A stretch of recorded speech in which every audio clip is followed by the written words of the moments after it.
অগস্টে 3টি ওয়ানডে এবং 3টি টি-20 খেলতে বাংলাদেশ সফরে যাওয়ার কথা ছিল ভারতের। তালিকায় থাকার কথা ছিল রোহিত শর্মা ও বিরাট কোহলিদের। হয়তো তাদের শেষ কিছু ওয়ানডে ইন্টারন্যাশনাল সিরিজের একটি, কিন্তু সফরটা আদৌ হবে তো? বাংলাদেশ ক্রিকেট বোর্ডের প্রেসিডেন্ট আমিনুল ইসলাম জানালেন, তারা এখনও অপেক্ষায় ভারতীয় বোর্ডের সম্মতির। কিন্তু ভারত সরকার এখনও কোনো গো অ্যাহেড দেয়নি। এর মানে সিরিজ অনিশ্চিত। বিসিবি বলছে, আমরা চাই সিরিজটা হোক, যদি অগস্টে না হয় অন্য সময় হলেও চলবে।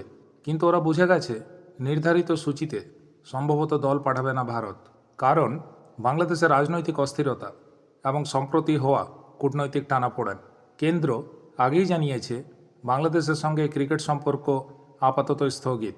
এর ফলে শুধু সিরিজই নয়, কোহলি ও রোহিতের বাংলাদেশে খেলার সম্ভাবনাও ঝুলে গেল।